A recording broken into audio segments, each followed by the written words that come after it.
Seminar में संस्था के नेटवर्किंग हेड डीसी कौशल ने सेमिनार में उपस्थित सभी सदस्यों को जागरूक करते हुए कहा कि नेटवर्किंग क्यों जरूरी है और हमें क्यों नेटवर्किंग करनी चाहिए।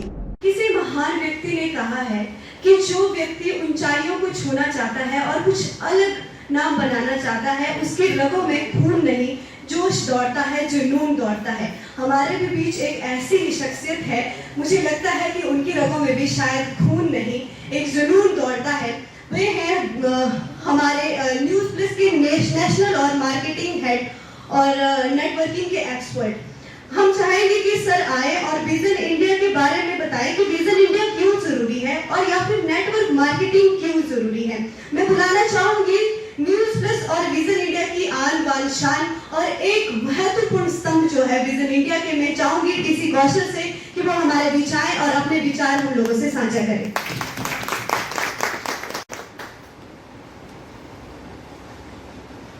एक बार फिर से चाहूंगी कि जोरदार तालियां बजाई जाए। बहुत बहुत धन्यवाद। कैसे आप लोग? लग रहे हैं बहुत बढ़िया है। बड़े शांत बैठे, बड़े सीरियस हो गए। क्या हो गया सर? एक्चुअली देखो, मेच्योरिटी हमेशा काम आती है ना, एक्सपीरियंस हमेशा काम करता है। जब हमने सर को सुना तो मैं चाहूंगा एक बार सर के लिए ताली हो सकती है। थोड़ा खुश रहिए, थोड़ा खुश रहिए। कोरोना जा चुका है ना, लॉकडाउन खत्म हो चुका है, हम वापस उस अपनी रडार में आ चुके हैं।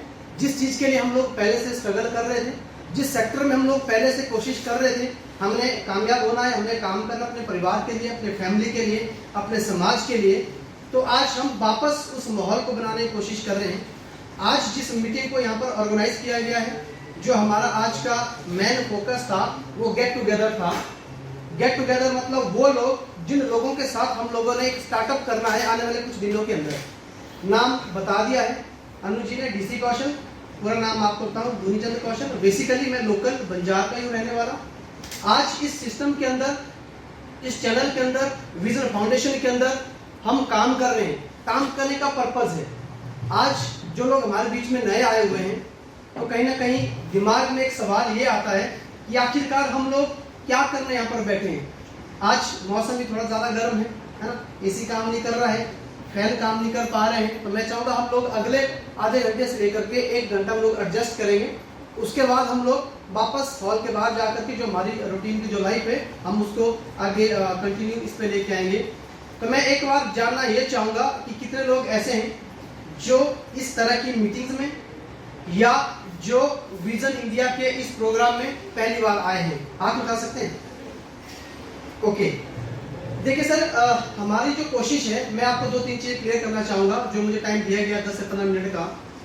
सबसे पहले ये चीज़ हमारे दिमाग में आती है, हम लोगों ने मेंबरशिप ली है, सब लोगों ने ली है? हाँ जी, सब लोगों ने ली है ना। जब कोई आदमी मेंबरशिप ले रहा है या चैनल के साथ जुड़ रहा है या विजन इंडिया के साथ जुड़ रहा है, कहीं ना कहीं दिमाग में कुछ सवाल पैदा होते हैं। उससे पहले ये सवाल पैदा होता है जो मैं आपसे भी पूछना चाहूँगा, या आप अपने आप को जवाब दीजिए कि फाइनली देखा जाए तो हम इस गर्मी में यहाँ पर हम क्यों बैठे हैं। हम लोग विजन फाउंडेशन को बार बार सुन रहे हैं, विजन फाउंडेशन को लेकर के डिस्कस किया जा रहा है। तो आखिरकार विजन फाउंडेशन है क्या? जैसे अभी सर ने आपको बताया, क्यों स्टार्टअप हुआ, क्या पर्पज है, क्या करने जा रहे हैं। और मैं छोटी सी चीज आपसे यह जानना चाहूँगा, लाइफ में जब तक किसी का वाई क्लियर नहीं होता है, क्यों क्लियर नहीं होता है, तब तक कोई भी इंसान कोई भी काम नहीं कर पाता है। आज क्या जरूरत पड़ गई न्यूज़ प्लस चैनल को एक फाउंडेशन चलाने की? आज क्या जरूरत पड़ गई न्यूज़ प्लस चैनल को, जो मीडिया के अंदर ऑलरेडी इस मुकाम पे पहुंच चुका है, मीडिया के अंदर ऑलरेडी बहुत बड़ी छाप बना चुका है। इकलौता चैनल ऐसा है हिमाचल के अंदर जिसने जो स्टार्टअप किया था, इंटरनेट लाइव टीवी चैनल जो स्टार्टअप किया था, आज की डेट में बहुत से पिछड़े वर्ग के लोगों को, उनकी आवाज़ को लोगों के सामने, प्रशासन के सामने या फिर पब्लिक के सामने, या पब्लिक की मेन समस्याओं को प्रशासन तक पहुंचाने का काम कर रहा है। उसके बावजूद भी ये जो नेटवर्किंग या फाउंडेशन या विजन, इसके ऊपर बार बार क्यों आ रहे हैं? तो लोगों के माइंड में कहीं ना कहीं एक विचार ये आ जाता कि शायद हो सकता है कि अब जो है सर का दिमाग ही पैसे इकट्ठे करने में जुड़ गया है ना। सब लोग से पैसा इकट्ठा करिए और एंजॉय करिए।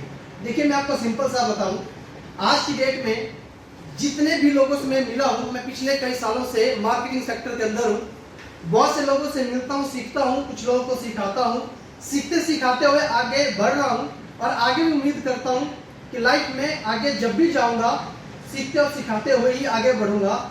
लेकिन इम्पोर्टेंट क्या है? इम्पोर्टेंट ये है कि यदि हमने इस फाउंडेशन को लेकर के विचार बनाया हुआ है या सर में विचार बनाया हुआ है, मैं थोड़ा सा आपसे ये बताना चाहूँगा कि विजन फाउंडेशन तकरीबन पिछले 1 साल से वर्क कर रहा है। ये से लोग, हाँ जी, पता है ना, 1 साल से विजन फाउंडेशन काम कर रहा है। और काम करने के पीछे कारण क्या है? कारण ये है, आज की डेट में आप जरा मुझे बताइए, हम लोग प्रोफेशनली हुए बिना एक फैमिली की तरह, एक परिवार की तरह हम बातचीत करते हैं। लॉकडाउन अभी हुआ, किसी ने नहीं सोचा था, जैसे सर ने बताया, सब लोगों की जीवन जो है अस्त व्यस्त हो गया है। छोटे व्यापारी, छोटा जो काम करने वाला जो पर्सन है, वो उसके लाइफ के अंदर एक ड्रास्टिक चेंज आ गया है। सब परेशान हो गए हैं। जो दुकानदार थे वो परेशान होकर बैठे हैं, जो किराए पर रहते थे वो परेशान होकर बैठे हैं। इसमें किसकी गलती है? हम किसी को गलत नहीं कह सकते हैं, लेकिन इस लॉकडाउन ने, इस कोरोना काल ने दिमाग में एक छवि बना दी है कि हमें भविष्य के लिए तैयार होना चाहिए। कभी भी ऐसा संकट आ सकता है। जो लोग ऑलरेडी भविष्य के लिए अपने आप को तैयार करते हैं, वो लोग इस लॉकडाउन के अंदर सरवाइव कर गए, और जो रेडी नहीं थे, उनका टोटल सिस्टम, उनका टोटल बिजनेस या उनका टोटल पारिवारिक या सामाजिक तरीके से वो थोड़ा सा डगमगा गए। तो मैं वही कहने की कोशिश कर रहा हूँ कि विजन इंडिया को स्टार्टअप करने के पीछे कारण क्या था? वो एक ही कारण था। आज आप मुझे बताइए कि जितने भी हमारे भाई बहन, हमारे गांव के, हमारे रिश्तेदार में जो हमारे गांव से बाहर जॉब करते थे, जो हमारे डिस्ट्रिक्ट से बाहर जॉब करते थे, जो हमारे स्टेट के बाहर जॉब करते थे, लॉकडाउन में उनको वापस आना पड़ा, रोजगार उनका छिन गया और आज दिहाड़ी पर काम करने के लिए वो मजबूर हो गए। जो कोई होटल मैनेजमेंट के अंदर एक बड़े लेवल के ऊपर था, जो 50 लाख सैलरी लेता था, तो वो घर में आकर के वापस 5 से 10 लाख सैलरी में गुजारा कर रहा है। क्यों? क्योंकि रोजगार छिन गया। लॉकडाउन में बहुत सारा रोजगार छिन गया है, लेकिन इससे पहले भी जब टेक्नोलॉजी आती है, हमेशा टाइम, ट्रेंड, टेक्नोलॉजी, जिस इंसान ने इन चीजों को समझा है वो लाइफ में आगे बढ़ा है। ऐसा क्या कारण है कि एक आम इंसान के पास ही 24 घंटे हैं और दुनिया के और इंडिया के सबसे अमीर आदमी के पास 24 घंटे हैं। उसके पास इतना पैसा है कि यदि जेब से पैसा गिर भी जाए तो जितना टाइम उसको उठाने में लगा दे, उससे कई गुना पैसा जो है उतने टाइम के अंदर उनके अकाउंट में चला जाता है। फर्क क्या है? फर्क ये है, उन लोगों ने अपने क्यों को क्लियर करवाया। हम यहाँ पर आए हैं, क्या हम यहाँ पर इसलिए आए हैं, बैठे हैं भाषण सुना, या फिर चुटकुले सुनाओ? मैं चुटकुले सुनाऊंगा तो मेरा काम छूट जाएगा, टाइम कम है बोलने का, ठीक है? तो या तो हम ये करके चले जाएं, या तो हम एक बार समझे कि ये मौका हमारे लिए हो सकता है। हम जितने लोग यहाँ पर बैठे हैं, कुछ लोगों की रिक्वायरमेंट हो सकती है कि हमें खुद, जैसे मैं आया हूँ, मुझे अपने परिवार का सर्वाइवल करना है, मुझे अपने सपने पूरे करने हैं, मुझे लाइफ में आगे बढ़ना है। तो मेरी कोशिश होगी कि मैं यहाँ पर आके काम करूँ, क्योंकि पैसे आएंगे। मैं मीन्स हम सब लोगों की यही कहानी है ना? अच्छा, जब पैसे आएंगे, पैसे क्यों आएंगे, या उसके बाद हम क्या करेंगे? हम वो चीजें लेंगे, पैसे से हम वो चीजें लेंगे जो हम लाइफ में चाहते हैं। जैसे सुविधाएं चाहते हैं, हम गाड़ी चाहते हैं, हम सब जो चीज हम लाइफ में हमने जो सोचा हुआ है, उसके लिए हम लोग पैसा कमा रहे हैं, ठीक है ना? और पैसा कमाने का जो सोर्स है आज की डेट में लॉकडाउन ने तकरीबन खत्म कर दिया है, ठीक है? तो आप एक चीज ये सोचिए कि आज जिस प्रोफेशन की बात कर रहे हैं, जिस विजन फाउंडेशन की बात करें, हमारे पास एक ऐसा सुनहरा मौका है। यहाँ पर ना सिर्फ हम, हमारे आजू बाजू में जितने भी लोग हैं, हम उनके लिए भी एक मौका दे सकते हैं, ठीक है ना? क्योंकि कामयाब होने के लिए हमारे पास 1 से 2 रास्ते हैं। पहला रास्ता है जॉब का। जिस आदमी के पास जॉब होती है उसका लाइफस्टाइल अच्छा होता है और वो अपने परिवार को अच्छी जिंदगी दे पाता है। सही कह रहा हूँ? अच्छा, दूसरा ऑप्शन क्या है?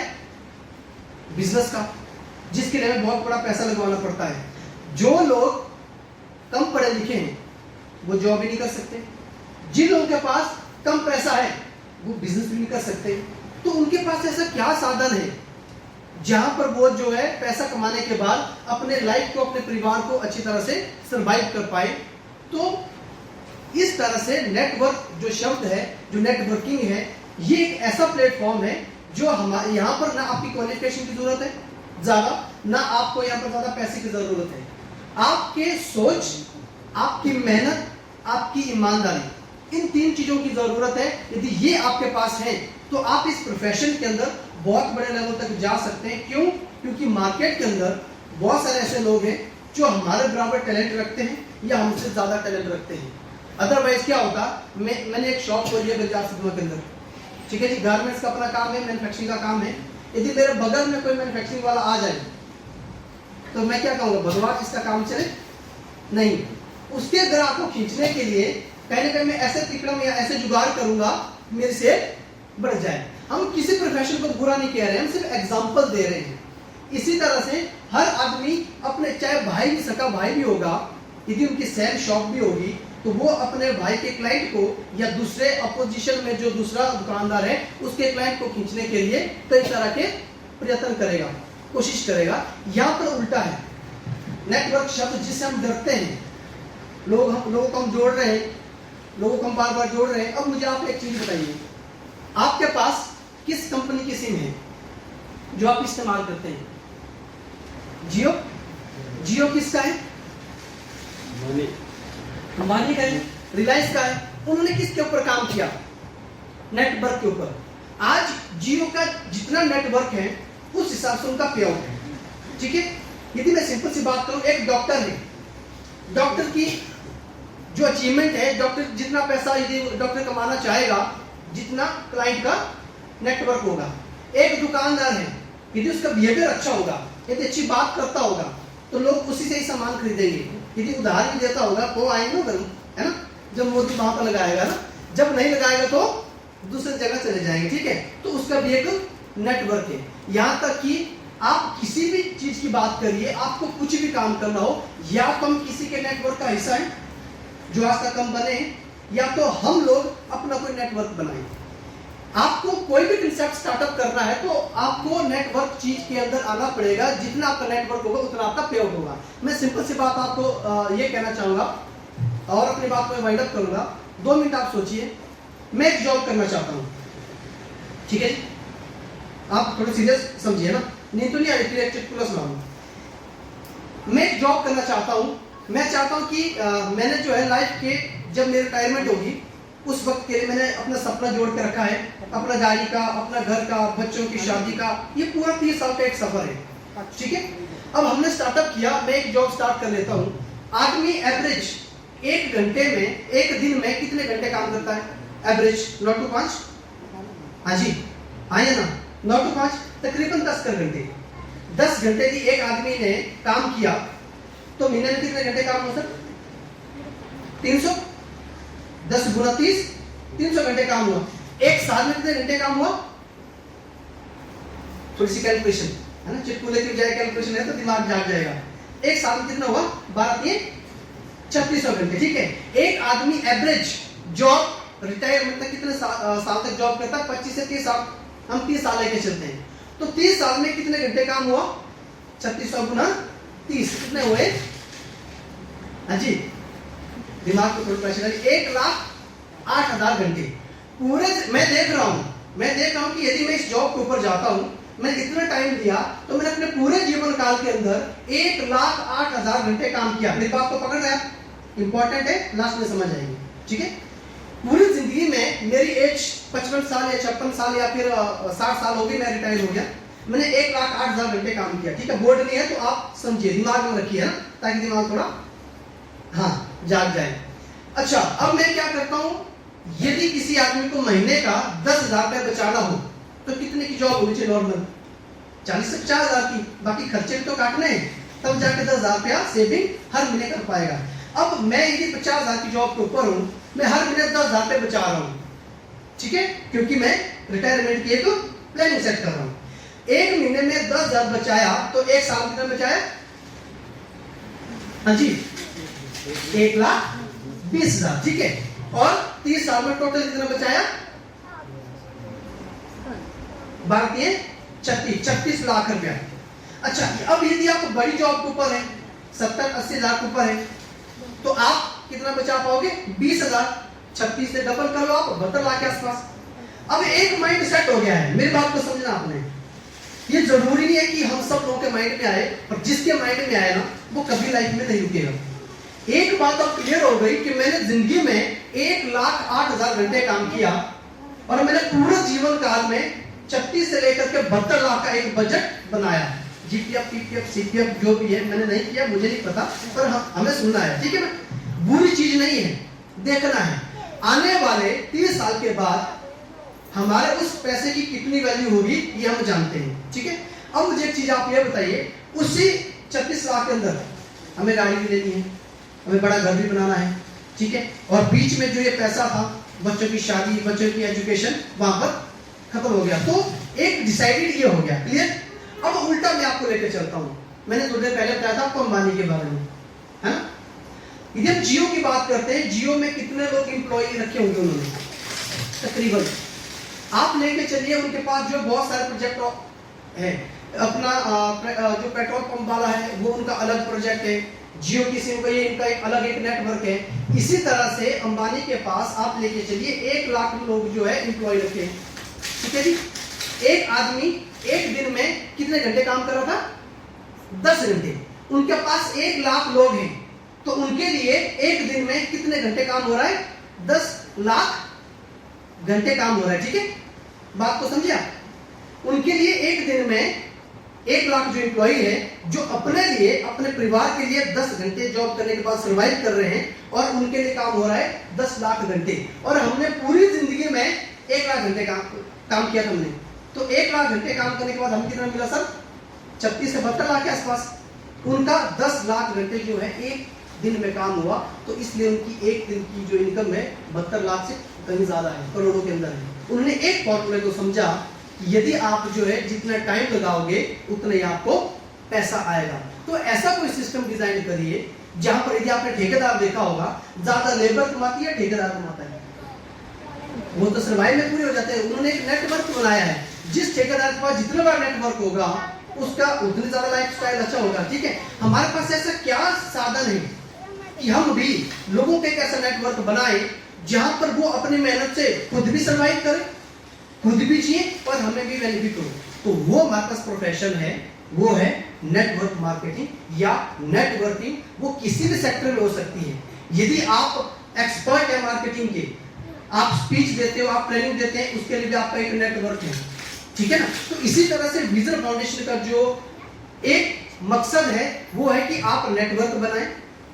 मैं यहां पर काम कर रहा हूं किसके लिए? आप लोगों के लिए नहीं, अपने परिवार के लिए। तो मेरे काम करने से कहीं ना कहीं जो मेरे साथ के लोग हैं उनके लिए भी फायदा हो रहा है, समझे आप आपको? तो इस तरह से हमें एक मौका मिला यहाँ पर काम करने का। और जो बहुत ज्यादा बेरोजगारी आज की डेट में है इंडिया के अंदर, क्योंकि इंडिया की सबसे बड़ी प्रॉब्लम क्या है? हमने बचपन से पढ़ी हुई है, बेरोजगारी, अनपढ़ता, जानते हैं ना? बेरोजगारी है, अनपढ़ है ना? और जनसंख्या बहुत ज्यादा है, गरीबी है। तो इस तरह से आप सोचिए कि इंडिया बहुत बड़ी मार्केट है। हम लोग जब थोड़ा सा अपने गांव से बाहर निकलते हैं, हिमाचल वाले थोड़े खुशकिस्मत हैं। यहाँ पर क्या होता है, यदि हम नहीं भी कमाएंगे ना तो हमारे पेरेंट्स हमें पाल लेंगे, हमारा भाई भी हमें थोड़ा सा हेल्प कर लेगा, हमारे गांव वाले इधर उधर रिश्तेदारी में 2-4 दिन 2-4 महीना निकाल देंगे। जरा उन लोगों के लिए सोचिए कि लॉकडाउन इतना खतरनाक रहा है, हमारे पास क्या ऑप्शन है कि हम लोग नेटवर्क को समझे, इसकी इंपॉर्टेंस को समझे। आने वाला जो टाइम वो इसी का है। लास्ट में 2 चीजें डिस्कस करूंगा, उसके बाद मैं अपनी बात को विराम दूंगा, ठीक है? और एक चीज मैं आपको बता दूं, जब भी कोई ट्रेंड आता है, ठीक है, क्या आता है? जब भी कोई ट्रेंड आता है ना, आदमी उस चीज को इग्नोर करता है। आपको छोटी सी बात बताऊं, सर हमारे बीच में मैच्योर है और हम लोग भी रिलेट करेंगे। 1920 का एक दौर था, उस वक्त जो आदमी 1 रुपया कमाता था महीने का, कितना? 1 रुपया, उसके घर का गुजारा होता है, ठीक है? और उस वक्त जो ट्रेंड था वो था एक्सचेंज का, अदला बदली का, है ना? कोई देता था जमीन, कोई देता, कोई टुकड़ा देता था, और इस तरह से जो सर्वाइव करते थे, ठीक है? 1940 के बाद का जो दौर आया, जो टाइम आया, उस वक्त हर 20 साल के बाद हमारे खर्चे में, हमारी इनकम में 1 0 बढ़ता है, ठीक है जी? तो 40 के बाद का जो दौर आया, 1 के पीछे लग गया 0, कितना हो गया? 10 हो गया। जो आदमी 10 रुपया कमाता था उसकी घर की जरूरतें पूरी होती थी, उसके सपने पूरे नहीं होते थे। और इस वक्त जो ट्रेंड है वो किसी का आया? जॉब का, देश आजाद होता ना, हर किसी आदमी को जॉब में लगाते, कोई क्वालिफिकेशन जरूरत थोड़ी थी, ठीक है। कोई बस किसी को अंगूठा लगाना आता है, ये बन गया जी कहाँ, है ना, किसी को थोड़ा साइन करना आता है और उसको अच्छे लेवल पर उसको डाल दिया जाता था। पर तब लोग जॉब नहीं करते थे, प्रॉपर्टी बहुत पड़ी हुई थी, ठीक है, कहाँ वहां पर काम करे, और आज जॉब के पीछे भाग रहे, ठीक है। 60 के बाद 80 तक का जो दौर आया, वो जॉब में एक नया ट्रेंड आ गया, वो आ गया आर्मी का। किसका? किसी का? आर्मी का। फौज में जबरदस्ती भर्ती करवाते थे, अनपढ़ को भी पकड़ करके ले जाते, और हमारे दादा क्या बोलते थे, हमने अपने बच्चे को मरने के लिए नहीं भेजना है। और आज आर्मी के क्या हालात है बताओ जरा, कितना मेहनत करता है एक लड़का, और उसके बाद 5, 7, 10 भर्ती देने के बाद वो थक जाता है, फिर दूसरी बार कभी जाता नहीं, ठीक है ना। पहले मना किया, आज उसके पीछे भागे, ठीक है। उस वक्त जो है क्या था, 100 रुपए से 10 रुपए के जीरो लग गया, 100 रुपए से गुजारा होता था। और उसके बाद 80 की दिन बात करें, जब 1980 का टाइम आया, वो है LIC का। किसका जी? मना करते थे ना, मरने के बाद पता नहीं पैसा मिलेगा भी कि नहीं मिलेगा। और आजकल मुझे लगता है किसी के घर में कोई पॉलिसी नहीं हुई होगी, एक क्या 4-4 पॉलिसी करवाई हुई है, मरने की अलग करवाई है, हेल्थ की अलग करवाई है, बच्चों की अलग करवाई है, अपना रिटायरमेंट की अलग करवाई है, ठीक है। पहले मना किया, आज पीछे भागे, 100 के पीछे जीरो लगा, 1000 से घर का खर्चा होने लगा। टाइम आ गया सन 2000 का, ये तो मुझे पता है, तब मैं भी पढ़ रहा था। 2000 से लेकर के 2020 का जो टाइम जो आया था, ये 1000 के पीछे एक जीरो लगे, कितना हो गया? 10,000। 10,000 से क्या होता है महीने का गुजारा। यहाँ पर आंकड़ा सही साबित होता है। आज की डेट में जो आदमी 10,000 रुपये महीने का कमाता है, वो सिर्फ गुजारा कर पाता है। जो आज का जो ट्रेंड था, वो जिस आदमी ने सन 2000 के अंदर प्रॉपर्टी खरीद के रखी होगी, जो IT के अंदर गया होगा, आज वो अमीर है। जिसने यदि 50,000 घाटी ली होगी ना जमीन, आज जरा देखो वैल्यू कहाँ चली गई। वहां पर मैं 50,000 का बीघा मिला था, अब तो यहाँ पर 5,000 का तो एक बिस्वा मिल रहा है, ठीक है ना। तो वो इन्वेस्टमेंट आज की नहीं है, वो ट्रेंड था 2000 से जो स्टार्टअप हुआ था। टेक्नोलॉजी को लेकर बात करो, जिस आदमी ने सन 2000 या 2001 से जो मोबाइल में कोई काम किया होगा, इलेक्ट्रॉनिक में काम किया होगा, जरा आज उस आदमी का सिचुएशन देखना, बहुत पैसे कमा रहा है। जो आज के बाद यदि पिछले इतने 80 सालों में यदि ये आंकड़ा सही हो रहा है, तो क्या अगले 20 साल में सही नहीं होगा? 10,000 के पीछे क्या लगने वाला है?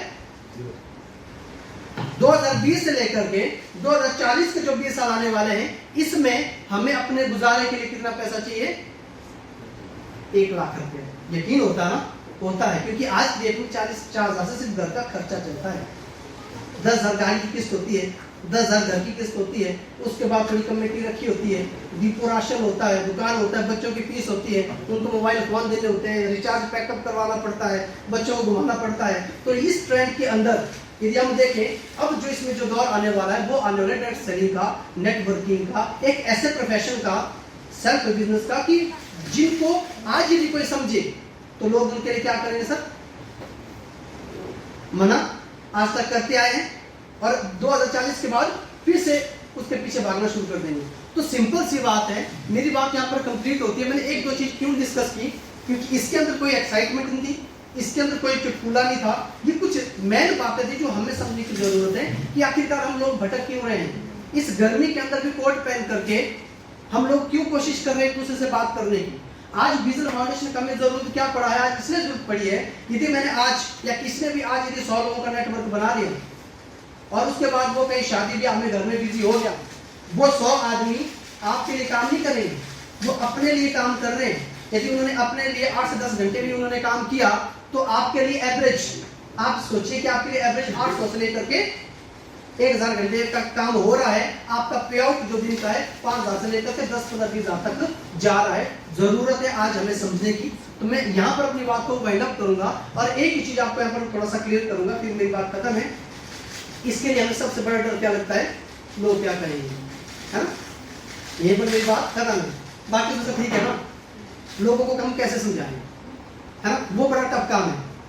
मैं तो समझ गया, ओके आपने बोला विजन इंडिया, आज के बाद कोई चक्कर नहीं है, मैं हूं ना विजन इंडिया। यहाँ पर क्या मैं तो वर्ल्ड वाइड लेके चला जाऊंगा या चला जाऊंगी, पर बात सही है कि लोगों को कैसे समझाएं, उनको कौन समझाए। सिंपल से आपको बात बताऊं, एक बच्चे को ना साइकोलॉजी की प्रॉब्लम होगी, साइको, पता है ना साइको क्या होता है ना। उसको साइको क्या हो गया, क्योंकि अब थोड़ा इंटरेस्ट आ गया तो सब जान गए ना, काम की बात में विषय नहीं जाती है, ठीक है। ओके, टाइम कम था इसलिए पहले नहीं बताया। उसको साइको हो गया कि मुर्गी का बच्चा उसको खा जाएगा। अब इतना कर बच्चा 2-4 साल का बच्चा है, अब उसको साइकिल उसको कौन समझाएगा? ठीक है, उसको जहाँ भी मुर्गी का बच्चा दिखता था वो सीधा पापा के पीछे भाग जाता था, मम्मी है तो मम्मी के पीछे भाग जाता था, मम्मी पापा परेशान। अब कैसे इसको समझाए कि भाई हम तो इसको खा सकते हैं, हम तो चिकन खाते हैं, ये क्या तुम्हें खाएगा? परेशान होकर के वो चले गए हॉस्पिटल साइकोलॉजिस्ट के पास। ठीक है, उन वहां पर क्या सिस्टम रहता है? बुरा नहीं, अच्छा सिस्टम है। ठीक है, पहले फीस जमा कर दी, जैसे जैसे 25, 30, 40 हजार रुपये डाल दिए, बोलो बस किसी का प्रॉब्लम खत्म हो जाएगी, रिलैक्स हो, पानी पियो, आराम से बैठो। पापा खुश हो गए, फीस जमा कर दी, डॉक्टर साहब के पास गए, कैबिन में गए, बोला टेंशन लो, आप चेयर के ऊपर बैठो। बच्चा चेयर के ऊपर उठाया, डॉक्टर साहब वहां पर खड़े होकर के ट्रेनिंग दे रहे थे, और टेबल के ऊपर जो रखा डमी, मुर्गी का जो बच्चा है उसका एक डमी रखा छोटा सा, ठीक है, जिसको हम चूजा कहते हैं, छोटा सा एक डमी रखा, ठीक है। और बच्चे को समझाया, देख बेटा ये मुर्गी का बच्चा है, बोला हाँ है। ये तुम हो? हाँ हूँ। ठीक है, मुर्गी का बच्चा तुमसे छोटा है? बिल्कुल छोटा है। हम चिकन खाते हैं? बिल्कुल चिकन खाते हैं। तो ये तुम्हें खा सकता है? नहीं। क्यों? क्योंकि हम किसको खाते हैं? चिकन खाते हैं। ओके, एक्साइटेड, पापा खुश, ठीक है ना। चल पड़े, जैसे वहां से चले गए, मार्केट में पहुंचे, मार्केट में जब फिर से मुर्गी का बच्चा देखा, बच्चा फिर से पापा के पीछे। अब पापा का दिमाग खराब हो गया कि एक तो डॉक्टर साहब ने पैसा ले लिया, ऊपर से बीमारी तक घटी नहीं, चिल्लाते हुए वापस हॉस्पिटल में, डॉक्टर साहब, ठीक है, बोलता है रुक जाओ, और पेशेंट है, थोड़ी रिस्पेक्ट है, क्या हो गया? बोले बीमारी तो गई नहीं बच्चे की, आप तो मेरा पैसा खा गए। बोलता ना सर, मेरा पैसा खा गया आप लोग, है ना, मेरा पैसा आया नहीं, आप तो पैसा खा गए। ठीक है, बोले कोई बात नहीं, तो क्या हुआ, हम फिर से ट्राई करते हैं। सेम पोजीशन, कैबिन में बैठे, समझाया बच्चे को, डमी रख के, बेटा ये छोटा है, आप बड़े, बोला ठीक है, हम इसको खा सकते हैं? बिल्कुल खा सकते हैं। या वो खा सकता है? नहीं खा सकते, ठीक है। तो बेटा यही बात तो मैंने पहले भी बताई, तो फिर क्यों डरा? और बच्चे बड़े प्यार से कहता है, डॉक्टर साहब, डॉक्टर अंकल, मैं तो समझ गया ये मुझे नहीं खाएगा, इसको कौन समझाएगा कि ये मुझे नहीं खाएगा? तो यही प्रॉब्लम हमारी लाइफ के अंदर है। सर हम तो समझ गए कि विजन इंडिया बढ़िया है, हमें काम करना चाहिए, नेटवर्क बनाना चाहिए, कामयाब होना चाहिए, बड़ा काम करना चाहिए, पर लोगों को कौन समझाएगा? तो इस चीज को थोड़ा सा आप समझने की कोशिश करिए, अपने आप को बेहतर बनाने की कोशिश करिए। डर जो हमारा लोगों का है कि लोग हमारे लिए क्या कहेंगे, इसके साथ में बात को वाइंड अप करूंगा। इसी तरह से एक बाप और एक बेटा एक गांव में चले गए, मेला लगा हुआ था, वहां से जो क्रॉस होते हुए 3-4 गांव और थे, उन्होंने वापस अपने गाँव में आना था, रोजगार का कोई साधन था, होता ना, जिसके घर तक रोड नहीं जाता ना, वो पैसा कैसे कमाते हैं? जो वहाँ के लोकल होते हैं, वो कोई घोड़ा लेके आते हैं, ठीक है, और वहां से कैरेज ले लेंगे, ईंट का एक टिप्पर फेंक दिया और कैरेज का ले लिया, 2 रुपया पर ईंट, 3 रुपया पर ईंट, ऐसा होता है बिजनेस, ठीक है। तो इसी तरह से बाप और बेटे सोचे कि हम भी थोड़ा धंधा करते हैं, हम बिजनेस के अंदर आते हैं। वो एक गधा लेके आए, ठीक है। अब जो लोग रोड से ऊपर होंगे तो उनके लिए हम ठेका कर लेंगे भाई, 1 टिप्पर 2 टिप्पर होगा, हमारा काम चल पड़ेगा। तो वो एक मेले में गए, वहां से वो गधा लेके आए, बाप भी गया, बेटा भी, और वहां से वो गधा लेके आए। जैसे वो आगे चल रहे थे, ऐसी गर्मी में, इतनी गर्मी में जब चल रहे थे, पसीना निकल रहा था, ठीक है, तो उनको आवाज सुनाई दी, जैसे वो गधे को लेकर के वापस जा रहे थे, है ना। अब तो सोच रहे कि ना पैसा आएगा, अब तो हम लोग एंजॉय करेंगे, फिर बाद में गाड़ी भी लेंगे, ये भी होगा, वो भी होगा। जैसे वो एक गांव को उन्होंने क्रॉस किया, तो गांव को क्रॉस करते उन्होंने कुछ आवाज सुनाई दी, बोले देखो इन 2 गधों को, सुनो ध्यान, क्या बोला, देखो इन 2 गधों को कि साथ में गधा है और इस गर्मी में पैदल चल रहे हैं। तो उनका दिमाग कैसे गया, कहानी बात पड़ी ना, उन्होंने सोचा चलो डिसाइड करते हैं, पापा बेटे की मीटिंग डिसाइड करते हैं, तो उनका दिल में बैठ गया, चलो शुरू कर दिया। जब थोड़ा सा आगे पहुंचे, फिर से कोई घास काट रहे, खेतों में काम करते, फिर से आवाज सुनाई दी, बोले देखो बेशर्म बाप और बेटे को इस गर्मी में बेचारे गधे के ऊपर देखो क्या जुल्म ढा रहे हैं। दोनों उतर गए, बेटे को बैठा दिया, आगे चल पड़े, जहां तक घर की तरफ था उन गाँव को होकर के आगे निकल गए। आगे फिर से कहीं पर कोई काम कर रहा था खेतों में, वहां पर फिर से आवाज सुनाई दी, देखो इस बेशर्म बेटे को, जो बूढ़े बाप को पैदल घुमा रहा है इस धूप के अंदर, और खुद जो है गधे की सवारी को मजा उठ रहा है। फिर से परेशान हो गए, अब बेटा उतर गया, बाप को चढ़ा दिया, आगे निकल गए। आगे उनको फिर से किसी की आवाज सुनाई दी, बोला देखो इस बेशर्म बाप को, इस छोटे से मासूम बच्चे को पैदल घुमा रहा है और खुद गधे की सवारी का मजा उठ रहा है। वो लोग दुखी हो गए, उतरा बाप नीचे, एक लकड़ लिया, गधे को गधे में उठा लिया। गांव में पहुंचे तो गांव वाले ऐसे कि बोला भाई ऐसा मुक्त वाला काम क्यों किया? तो उन्होंने सरपंच के पास सारी कहानी सुना दी। तो सरपंच ने एक ही बात उनको बताई, बोला बेटा बात ऐसी है कि हम लोगों को खुश नहीं करवा सकते। आपको डिसाइड करना है, आपका लाइफ आपका परिवार है, आपको डिसाइड करना आपने क्या करना है। यदि मेरी लाइफ का रिमोट कंट्रोल मेरे पास होगा ना, चैनल घर में वही लगता शाम को जिसके हाथ में मम्मी ने देखना है, सास का भी बहुत ही तो रिमोट उनके हाथ में होगा। मैंने क्रिकेट देखना था, रिमोट छीनना पड़ेगा, ठीक है ना। बच्चों ने कार्टून देखना था, रिमोट वो छीनेंगे। जिसके हाथ में रिमोट होगा उसका ही चैनल चलेगा। लाइफ के अंदर जिसका कंट्रोल अपने पास होगा वो अपनी लाइफ को उस हिसाब से जी पाएगा। यदि आपकी लाइफ का कंट्रोल या रिमोट कंट्रोल किसी के पास दे दिया तो वो मन चाहना चाहेगा, आज कहेगा आप तो बड़े मोटे दिख रहे हैं, हम खुश हो जाएंगे, सच में मोटा हो गया होगा ना। और कल कहेगा बड़ा दुबला दिख रहा है तो फिर टेंशन में आ जाएंगे। आज कहेंगे गोरा दिख रहा है, परसों कहेंगे तो काला दिख रहा है, और इसी तरह से लाइफ खत्म हो जाएगी, लेकिन हम कुछ भी नहीं कर पाएंगे। इसी तरह से यदि हम इस प्रोफेशन के अंदर आते हैं, हम विजन इंडिया के अंदर आए तो कहेंगे अच्छा जोड़ना शुरू कर दिया, प्रॉब्लम। अच्छा कोट पहनना शुरू कर दिया, पहले तो जीने पहनता था। यदि इस तरह से हम लोगों ने कंट्रोल उनके पास रखा, हम एक कठपुतली बन जाएगी। डिसाइड हमने करना है कि हमने अपने परिवार के लिए और खुद के लिए हमने क्या करना है। अपनी बात को वाइड अप करूंगा। सबसे पहले हमने बातचीत की विजन फाउंडेशन को लेके कि क्यों स्टार्टअप हुआ। हमने बातचीत की नेटवर्क को लेकर के, नेटवर्क जरूरी क्यों था और जरूरी क्यों होता है। दुनिया के हर एक कामयाब आदमी ने नेटवर्क बनाया है। हमने बात की थी कामयाबी को लेकर के, जिसके लिए हम या तो जॉब कर सकते हैं या तो बिजनेस कर सकते हैं, और तीसरा ऑप्शन हमारे पास है नेटवर्किंग का, ठीक है। उसके बाद हमने बात की थी ट्रेंड को लेकर के, जितना हम टाइम लगाएंगे उतना पैसा आएगा। और ट्रेंड हर 20 साल के बाद समाज बदलता है, हर 20 साल के बाद हमारी जरूरतें खर्चे बदलते हैं, और हर 20 साल के बाद जो है हमें कोई ना कोई नई चीज को अपनाना पड़ता है। और लास्ट में हमने बातचीत की थी लोगों के डर से थोड़ा सा बाहर आइए, अपना लाइफ का रिमोट कंट्रोल अपने पास रखिए। इन्हीं बातों के साथ मैं वाइंड अप करूंगा, अपनी बात को खत्म करूंगा। और बाकी अगली बार जब हम लोग मिलेंगे, यकीन मानिए आपको बोर होने नहीं देंगे। कभी कभी काम की बातें बतानी जरूरी होती है। अच्छी बातों में हमेशा ही आदमी सीरियस नहीं लेता है, ठीक है ना, नींद आ जाती है। और यदि हम बात करें कि मेरे गांव में झगड़ा हो गया तो पूछेगा कौन, जैसे किसने किया वो बताओ तो एक बार है ना, उसको इंटरेस्ट पैदा हो जाता है। और इन्हीं बातों के अंदर हम लोगों ने पूरे परिवार को लगा कर रखा है। जितना सुख या जितना दुख हमें अपने दुख का नहीं होता, उससे ज्यादा दुख होता कि पड़ोस में यदि कोई सुखी देख लिया ना तो बहुत ज्यादा दुखी हो जाते हैं। तो ये हमारी एक फितरत बन चुकी है, हमने इसे बदलना है। नेटवर्क मार्केटिंग में या विजन फाउंडेशन में आकर के हमने सिर्फ लोगों को जोड़ना नहीं है, हमने खुद को भी चेंज करना है, लोगों को भी चेंज करवाना है। ऐसी बहुत सी बातें हैं जो आज हो सकता मैं गाँव में ताश खेलने बैठा होता, मैं गाँव में बीड़ी सिगरेट पीने बैठा होता, यदि आज मैं ऐसे प्रोफेशन के अंदर नहीं आया। आज हम लोगों को मौका मिला है एक दूसरे को सपोर्ट करने का। ऐसी बहुत सी बातें हैं जो हम लोग अगली बार डिस्कस करेंगे। थोड़ा टाइम से ज्यादा बोला, और मैं ये चाहूंगा हम लोग खुल करके विजन फाउंडेशन में काम करें। जो भी प्रॉब्लम आती है मिल करके एक दूसरे को सपोर्ट करेंगे।